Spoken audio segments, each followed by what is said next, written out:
Merci, Monsieur le Président. Avant de poser ma question, je voudrais avoir une pensée pour le jeune homme qui a eu un accident de travail hier après-midi sur une route de Balagne et qui est malheureusement décédé, et présenter mes condoléances à la famille.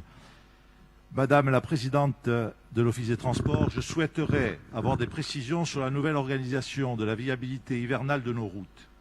En effet, un accident de la circulation causé par une plaque de verglas non signalée et non traitée le 28 décembre 2020, avec pour conséquence une personne gravement blessée, m'a fait connaître que la procédure de viabilité hivernale qui existait depuis plus de 20 ans à la satisfaction de tous n'était plus opérationnelle.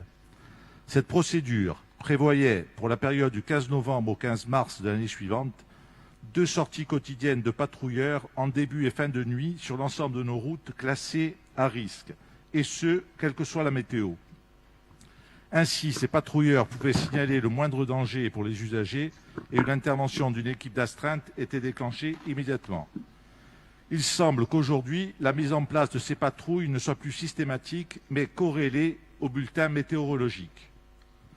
Cette nouvelle organisation a été élaborée par un cabinet extérieur.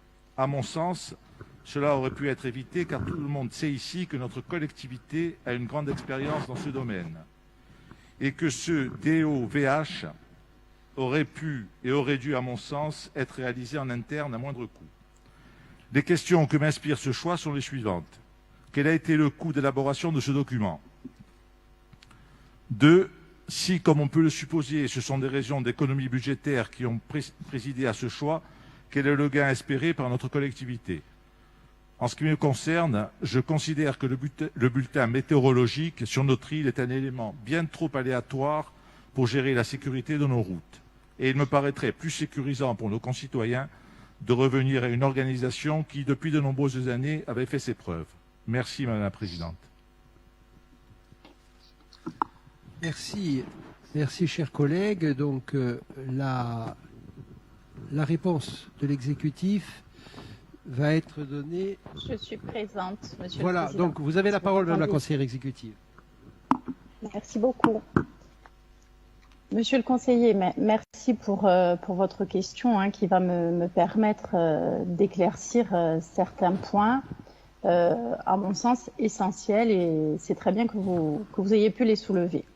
Alors, la mise à plat de l'exploitation routière a débuté en 2018 avec bien sûr la fusion de nos collectivités et s'est rapidement concentrée sur la VH, la viabilité hivernale, avec la mission première d'organiser le document d'organisation de la viabilité hivernale, le DOVH dont vous parlez, et nous a permis également de mettre à plat un certain nombre d'infractions qui étaient régulièrement relevées au Code du travail, faute d'organisation. Le président du Conseil exécutif a présidé un certain nombre d'ateliers qu'il a souhaité mettre en place, dans lesquels il y a encore des agents qui sont animés avec des spécialistes des routes, dont évidemment, un groupe est consacré à la VH et qui nous permet également d'accompagner le déploiement du nouvel organigramme sur les infrastructures routières. Alors, cette étude comprend non seulement le partage avec toutes les subdivisions de la formalisation demandée dans les ateliers dédiés, et aussi le suivi durant toute la période de VH par un expert pour accompagner les unités opérationnelles. Il est donc faux et assez inquiétant de sous-entendre une approche simpliste de préparation de la présente VH. À notre sens, c'est tout au contraire l'aboutissement d'un long travail partagé devant permettre d'harmoniser des pratiques très différentes et la nécessité de professionnaliser au sens noble ce métier. Alors, les différentes études ont mis en évidence, bien sûr, qu'il fallait passer par l'introduction d'outils prédictifs, à commencer par la prise en compte de la météo. Alors, cette prise en compte sur les 3 ex-collectivités, je dirais, au niveau du CD2B, elle n'était pas du tout utilisée. Au niveau de la collectivité territoriale de Corse, mais vous semblez peut-être le méconnaître, elle était prévue, mais absolument pas utilisée.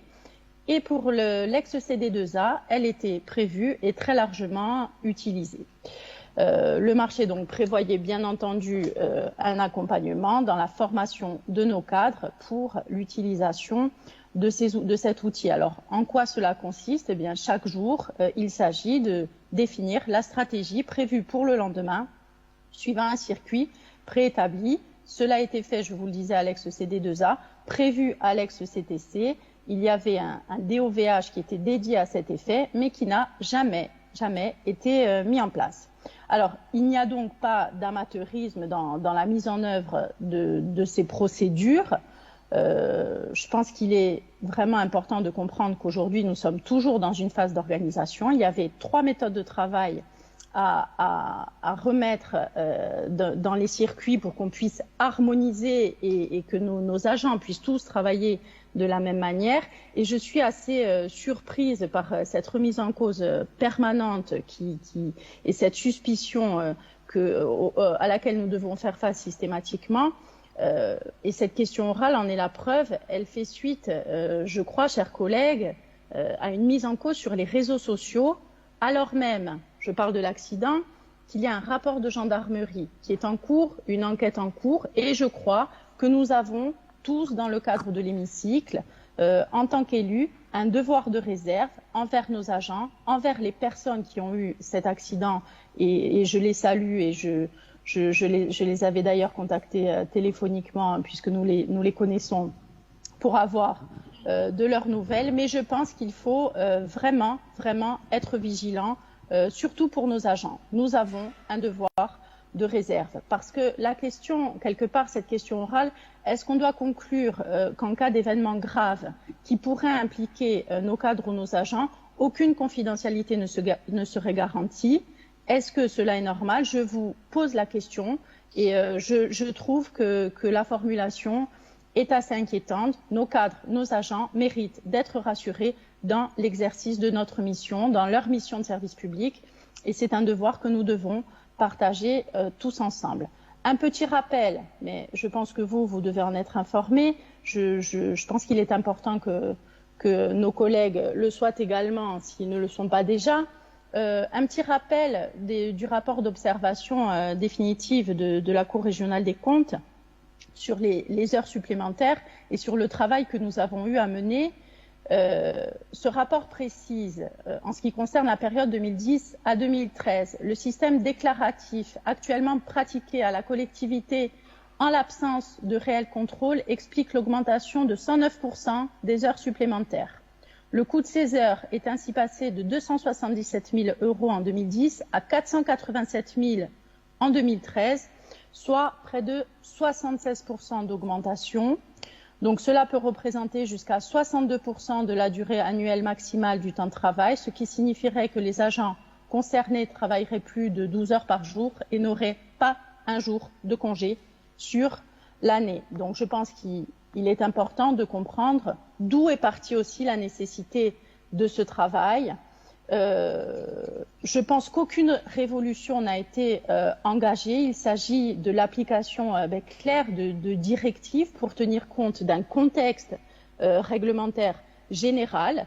La sécurité de nos agents est également en jeu au-delà de la mission de service public que nous devons d'assurer et qu'ils assurent, et je les salue de manière exceptionnelle. Vous faites mention des 2 patrouilles systématiques dans le document des OVH. Il n'y en a aucune mention, sachez-le. Par contre, dans le DOVH de l'ex-CTC, il était bien écrit que sur le circuit où apparaît des risques de verglas localisés, je cite, l'intervention de la patrouille matinale de surveillance est conditionnée à la météo et à la spécificité du site. Donc effectivement, cela est bien précisé, mais cela n'a jamais été pratiqué. Alors c'est pratiqué pour le ferroviaire effectivement, mais sur le routier, les propositions étaient différentes. Donc moi, je pense qu'il faut rappeler à tous qu'aujourd'hui, nous sommes toujours dans une phase de construction. On s'est très largement inspiré du DOVH de la CTC qui précise que le PCNH de Corte dispose d'un service de Météo France créé expressément et spécifiquement pour la CTC, qui donne les prévisions en permanence et mises à jour toutes les 3 heures, et les interventions seront c'est ce que disait le DOVH de l'ex-CTC, préparer respectivement la veille de chaque jour d'intervention en fonction de ces bulletins météo. Donc moi je pense qu'il faut qu'il faut quand même être raisonnable. Vous parlez du coût d'élaboration de ce document qui est un document essentiel. Le coût, soyez-en sûrs, il est bien moins important que le coût d'une procédure pénale en cas d'accident sans respect des règles de travail pour nos agents. Donc je pense qu'il ne faut pas sombrer dans la démagogie. Il s'agit d'une harmonisation de pratiques, d'une professionnalisation. Nous accompagnons nos agents. C'est une discussion qui n'a pas été simple parce qu'il a fallu effectivement harmoniser 3 méthodes de travail, je le disais, et la météo est un outil, ici comme ailleurs. Toutes les organisations modernes intègrent cette météo. Donc je crois, chers collègues, que si vous vouliez aujourd'hui apparaître comme un lanceur d'alerte, je pense qu'il aurait été vraiment opportun en termes de timing de le faire lorsque vous étiez conseiller exécutif. On aurait sans doute gagné beaucoup de temps, beaucoup de sérénité et certainement fait un peu plus d'économie.